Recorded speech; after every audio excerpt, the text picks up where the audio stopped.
Abrazo, hasta luego. Bueno, decíamos, hablamos de precio de economía. Ignacio Olivera Dol está con nosotros. ¿Cómo están? Te saco de esquema.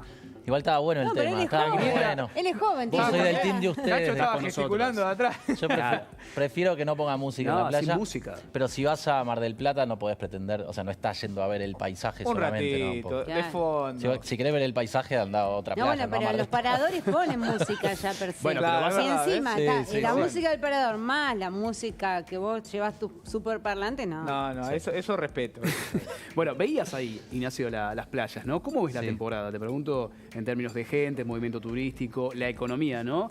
Lo decíamos con Gaby en el pase, algunos indicios de lo que puede llegar a ser la inflación de diciembre más cercana al 30 que al 20. Totalmente. Bueno, hay una caída muy fuerte en los ingresos reales de los argentinos. El tema siempre, lo que queda a ver en la costa es si la demanda de los que no se pueden ir afuera o deciden no irse afuera, porque claramente también el tipo de cambio, el dólar tarjeta está muy alto, no compensa esa falta de ocupación que puede llegar a haber, ¿no? O sea, siempre la pregunta es esa. Hay reportes, ¿no?, de que está cayendo, se están cancelando reservas, todo, pero hay que ver, siempre hasta el final de la temporada, me parece, o hasta fin de enero, no sabes la tendencia. me Bien, parece, ¿no? y decíamos, ¿no?, algunos números, quizás la Ciudad de Buenos Aires como un anticipo, un preludio, 21,1 para cerrar el mes de diciembre, no tocando los 200, pero ahí, 198, es un 200 en definitiva.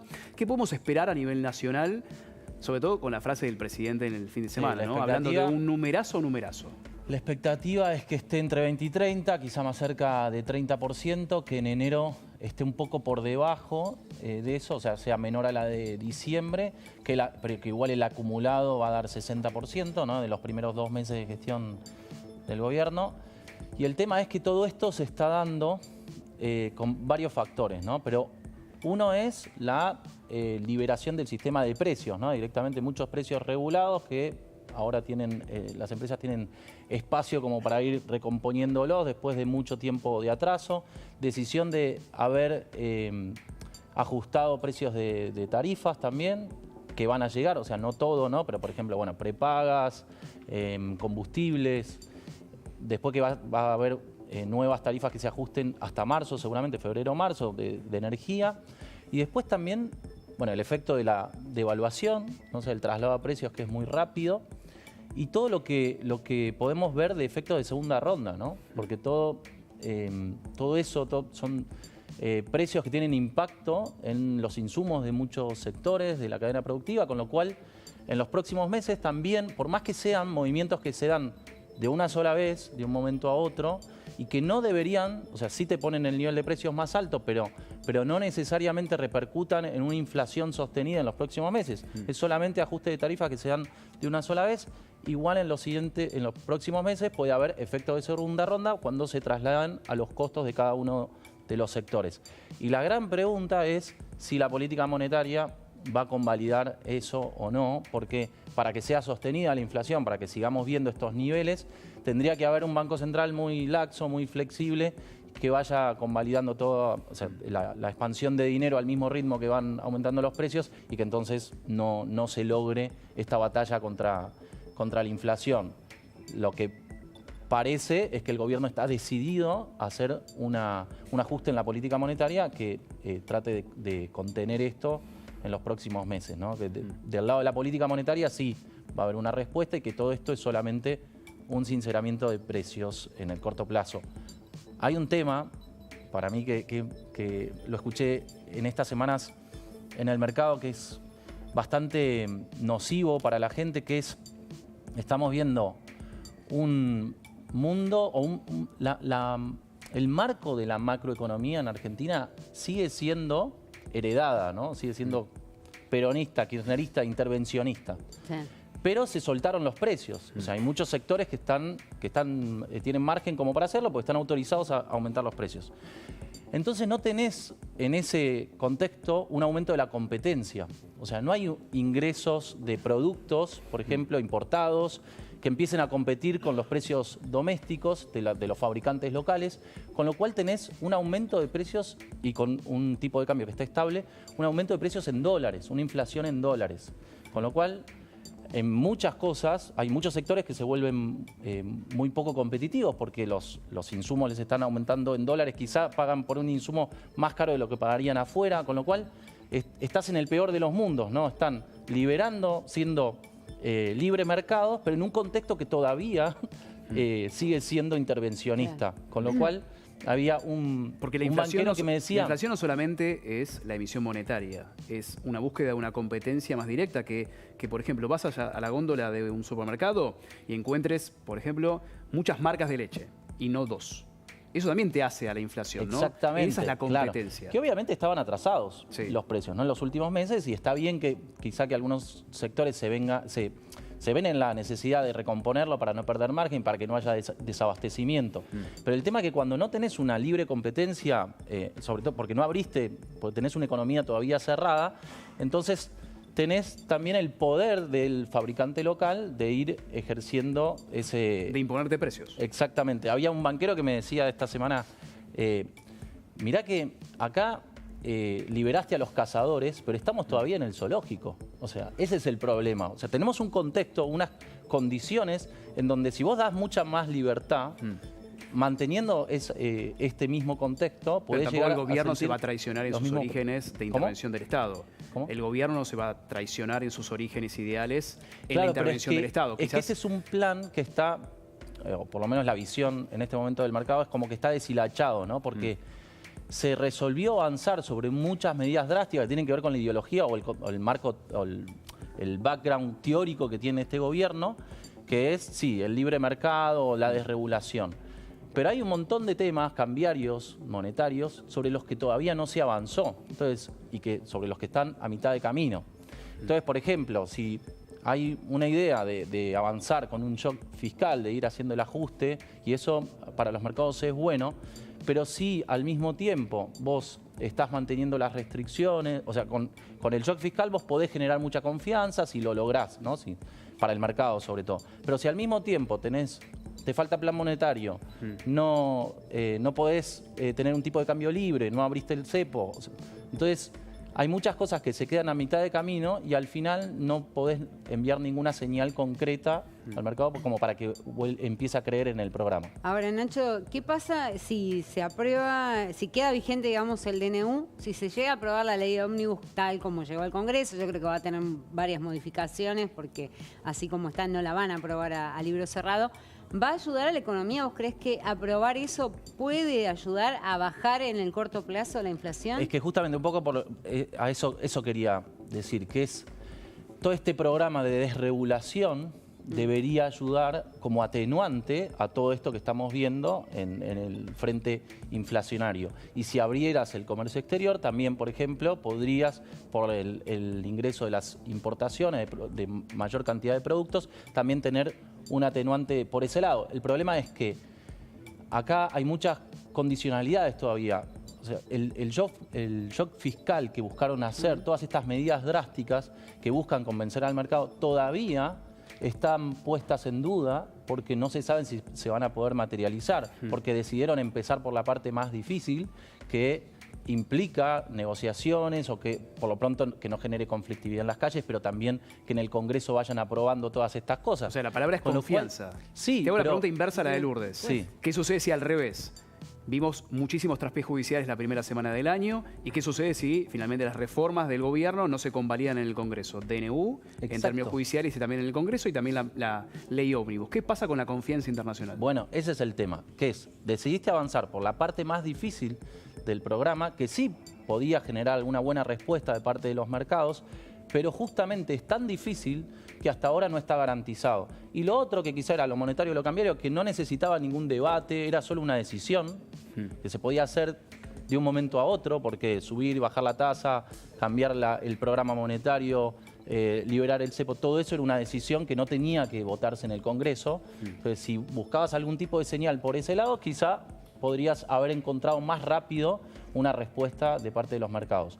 Pero ahora el programa prácticamente no empezó porque hay muchas cuestiones de fondo, muchas reformas que se quisieron hacer, que tratan de generar credibilidad, pero que todavía no se pudieron materializar. Entonces, todavía el mercado está muy expectante.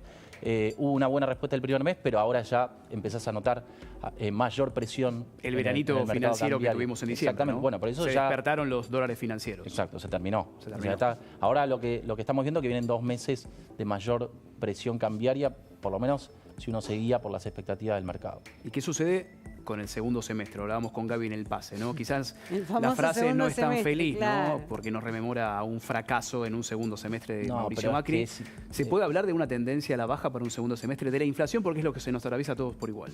Mira, sí, es verdad que en algunos reportes estaban... Porque vi unos reportes en Sí. redes sociales. Sí, de hecho, por Hablando ejemplo, quizás un solo dígito para diciembre. sí, y están previendo también un levantamiento del cepo cambiario para abril.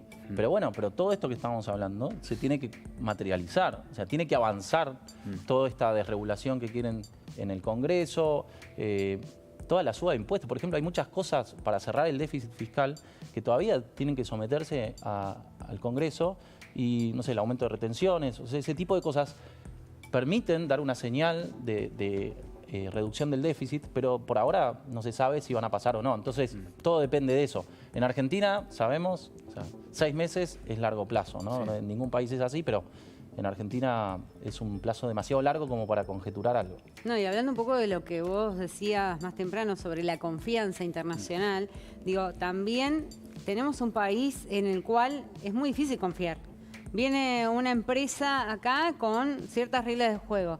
En 3 años te cambiaron las reglas de juego. Sí. Entonces también es muy difícil confiar en el país. Yo creo que el gobierno busca que las empresas vengan a invertir a la Argentina, pero no es tan fácil. Lo mismo que blanqueo. Sí. Vos decís, bueno, voy a blanquear plata, no sé, yo no tengo que para blanquear, pero una persona que tiene. Y mañana te cambian las reglas de juego y estás en un proceso judicial por haber blanqueado. Exacto. Ese diagnóstico es el que tenía Milei antes de asumir y por eso promovía la dolarización. Porque la dolarización justamente era una manera de mostrarle al mundo, al mercado, que no ibas a salir de esa política monetaria nunca más. O sea, era un corset, porque la dolarización es muy popular en la gente, termina siendo muy popular en la gente y la gente al final termina exigiéndole a cualquier gobierno, por populista que sea, que mantenga el mismo programa o el mismo esquema de dolarización. Con lo cual compromete al gobierno a no generar ningún desmadre en lo monetario, no cambiar las reglas en lo monetario, en lo cambiario. Pero eso cambió. O sea, directamente cuando deciden que Ocampo no esté al frente del Banco Central y desembarque Caputo, prácticamente parece que hay un plan de transición que es muy diferente. Si bien todavía siguen hablando de la dolarización, por ahora no se sabe qué es lo que va a hacer el Banco Central, no hay ninguna señal. En 20 minutos arranca una reunión muy importante del Ministerio de Economía, amén de que trabajaron durante todo el fin de semana, ¿no? ¿Qué podemos esperar del vínculo o el nuevo vínculo con el fondo, teniendo en cuenta que al fondo también le interesa y muchísimo tener a Argentina de aliada, porque es el máximo deudor del organismo en términos históricos, ¿no? Sí, bueno, obviamente con la vocación de ayudar, seguramente, porque el programa que proponen es mucho más restrictivo que el anterior. O sea, Milei está dispuesto a hacer un ajuste mucho mayor que el que le pide el fondo. Quizá los 3 escenarios que se pueden ver a partir de esta reunión es que no haya desembolsos nuevos y que entonces el esquema de ahora implica que la Argentina tendría que pagar 3.000 millones de dólares adicionales de los desembolsos que recibe, tiene que pagar 3.000 millones por vencimientos con el fondo durante este año. La segunda opción, que es la que está esperando el mercado, es que el FMI sea como más condescendiente en eso y le desembolse 3.000 millones más, como para que en términos netos no haya pérdidas de reservas para la Argentina. Y después, algo que sorprendería muchísimo es que les dé nuevo dinero, fondos frescos, como para asegurar el financiamiento, de hacer un programa mucho más amigable para la gente que lo que estamos viendo ahora, ¿no? Necesitaría el gobierno justamente para evitar que este programa sea tan duro para la gente, necesitaría dólares frescos, algo como para ir atenuando o compensando. Argentina tiene que pagar 7.600 millones en este vencimiento 2024. ¿Existe la posibilidad de patear esos pagos? Ya venimos pateando varias veces. Con el fondo. No, con el fondo. O ya hay que cumplir este vencimiento sí o sí. Sí, en realidad lo que va a haber es un rediseño del programa y dólares como para afrontar esos vencimientos, con lo cual de alguna manera el efecto es el mismo. Si patear o no, o sea, te están ampliando el programa para poder cumplir con los vencimientos de corto plazo. Y un espaldarazo a partir de abril, posiblemente, que provenga de la cosecha, a diferencia del año pasado, ¿no? 2023, afectado por la sequía, dólares frescos que seguramente van a ser muy importantes. No te digo que van a ser contundentes para compensar todo el déficit que hay en términos de reservas de dólares, pero quizás es un aliciente, un espaldarazo para el gobierno. Quedó claro que es la apuesta del gobierno, llegar a la cosecha con un puente, o sea, un programa que le vaya sirviendo en la transición, pero que decidieron no tomar medidas drásticas en lo cambiario y en lo monetario, justamente a la espera de la llegada de los dólares de la cosecha. Vuelvo al tipo de cambio, ¿no? De evaluación, llegando al 800, ahora actualizado 8.33,50 al Banco Nación, el oficial, ¿no? Sí. Se devaluó de más inicialmente para evitar justamente una nueva devaluación comenzando el año, marzo, abril. Ese fue el objetivo del gobierno, jugar a una devaluación mayor y evitar que quizás ahora se amplíe un poquito más la brecha, ¿no? Pero que la brecha no se dispare. Sí, fue la apuesta de generar una sobrereacción en el tipo de cambio de manera que ellos tuvieran tiempo, incluso con el mensaje, la señal de que iban a mantener el crawling, lo que se llama el crawling peg, que es el ajuste mensual que van haciendo, que estuviera muy por debajo de la inflación y que entonces de esa manera el tipo de cambio sirviera como un ancla para los precios, pero se sabía que los niveles de inflación iban a ser tan altos que esa competitividad se iba a perder muy rápido, que prácticamente en marzo o abril ya puedas estar en los mismos niveles en los que estabas originalmente, con lo cual si mantenés las restricciones todo, va a haber más presión sobre la brecha cambiaria, más presión sobre los tipos de cambio paralelos. Se conocieron datos muy alarmantes sobre consumo, ¿no? Casi un 50% en merma del consumo en los últimos meses. Hablando de estrategias y objetivos, ¿no? ¿Es un objetivo, quizás una posibilidad? Estamos en esta inflación, ya lo dijo el propio gobierno, ¿no? Estancamiento económico y alta inflación. Enfriar la economía para que los precios se estabilicen y después recién arrancar otra vez, como un segundo periodo. Sí, es eso. O sea, la única manera de frenar la inflación, y lo vemos en cualquier país del mundo, es con recesión. O sea, vos lo que hacen en general, nosotros decidimos hacer el ajuste fiscal, pero otros países suben la tasa de interés de manera de encarecer, justamente de retirar dinero de la economía, y eso implica, es muy negativo para la actividad y es la única manera de frenar la inflación. Y de hecho, lo que estamos viendo en este momento es una caída de los ingresos reales de la gente muy fuerte y que es justamente lo que le va a quitar combustible a la demanda y le va a quitar la posibilidad a los que van ajustando los precios de ir haciéndolo, ¿no? Entonces, la caída de la actividad, la recesión, es la única manera que se está viendo en este momento que tiene el gobierno como recurso como para frenar la inflación. Pero con consecuencia en otras variables de la economía, ¿no? Dícese, claro, en realidad, desocupación, pobreza. Exactamente. Inevitable. Se supone que en el largo plazo un encarrilamiento del programa debería generar mejores expectativas y entonces que pueda haber una recuperación de la actividad. Pero obviamente, sobre todo en algunos sectores, hay una caída muy fuerte de los ingresos que termina conspirando contra este nivel de consumo. El tema es que la apuesta quizá al principio era que este reacomodamiento de la economía terminara favoreciendo a algunos sectores, haciéndolos más competitivos y que entonces, por ejemplo, los sectores con mayor perjuicio en la actividad, que desplazaban puestos de trabajo, vieran que esta fuerza laboral era reabsorbida por otros sectores a los que le habías mejorado las condiciones, como por ejemplo el agro o el turismo, ¿no? O sea, pero bueno, el tema es si con el programa a mitad de camino ya lograste que estos sectores se reactivaran, ¿no? Todo es una cuestión de tiempo y confianza, como decíamos recién, ¿no? Exactamente. Quizás nuestros tiempos, el tiempo de los argentinos es diferente a las expectativas que tiene el mercado, Sí, los tiempos que requiere una economía para sanar. Estamos hablando de una economía que está enferma. Sí, de gobernabilidad, del margen que en todo sentido la gobernabilidad, ¿no? El margen que tenga Milei para poder aplicar todas estas medidas en la clase política y en la gente. El nivel de tolerancia de la gente también es importante. Claro. Es muy Porque a bajo. veces Hoy es muy bajo el nivel de Es que tolerancia. tener niveles de ingreso mensuales promedio de 200, 300 dólares Claro. sería un Muy gesto bajo. patriótico de parte de la gente de ir permitiéndola, que de hecho lo vemos, ¿no? O sea, cuando hablamos con nuestros pares, en general hay mucha gente que está dispuesta a convalidar un ajuste y es impresionante, ¿no? Con los niveles de ingresos que tiene la Argentina, que los argentinos le hayan dado ese poder al gobierno para que lo haga, ¿no? Pero bueno, igual existe en algún momento el límite, ¿no? Recién hablamos de competitividad, ¿no? la necesidad de inversiones para que haya quizás más productos en la góndola, menos inflación, que haya una economía más sana. Este tipo de cambio, bueno, el oficial, ¿no? ¿Es un tipo de cambio competitivo o falta todavía? Depende para qué sector siempre y depende de los impuestos que tengan adentro, porque para el agro está demostrado en la historia argentina que el tipo de cambio flotante le sobra al agro, el tema son las retenciones, ¿no?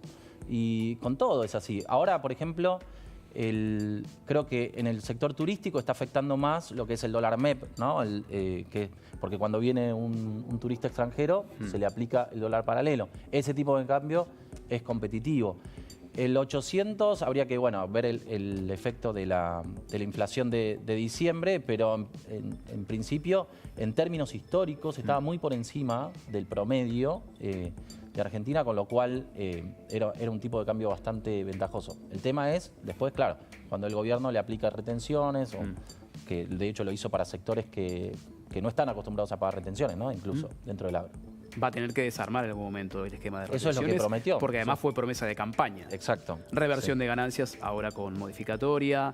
Por eso decías, ¿no? Quizás un primer tiempo y un segundo tiempo, ¿no? Una estabilización de los valores macroeconómicos para después hacer esas reformas establecidas en campaña. Sí, había otro tema que por ahí es interesante, que es el programa económico anterior.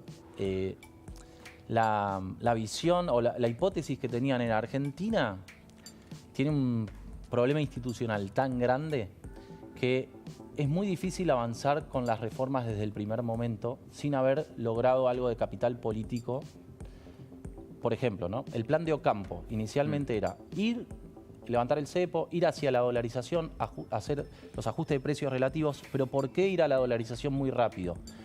Porque en Argentina no tenés nunca margen para ir por las reformas estructurales y entonces lo que necesitas es que el gobierno acumule capital político bajando de un plumazo la inflación. Y la dolarización es muy efectiva y de un momento a otro cae muy rápido la inflación. Con ese capital político entonces el gobierno encuentra margen para hacer las reformas. Pero ellos decían, si vos no lográs acumular ese capital político, nunca vas a poder hacer las reformas estructurales que necesita Argentina. De hecho, Menem las hizo después de aplicar la convertibilidad. Y lo que estamos viendo ahora son justamente las dificultades que está teniendo el gobierno para llevar adelante las reformas estructurales, que pueden salirle bien o no, pero obviamente estamos viendo muchas dificultades porque aprovecharon el capital político del primer mes de gobierno, en donde se supone que el presidente recién la asumido legitimidad de origen versus las minorías que tienen ambas cámaras, ¿no? Y quizás en ese choque es donde quizás no pueden avanzar las reformas. Quédate, Ignacio. Sí. Un placer hablar con Ignacio, porque tenemos más preguntas sobre economía, sobre la macro, también sobre la micro, ¿no? La que nos atraviesa a todos por igual. Volvemos con Lucas Jerez con información de la política, ¿no? Este encuentro tan importante.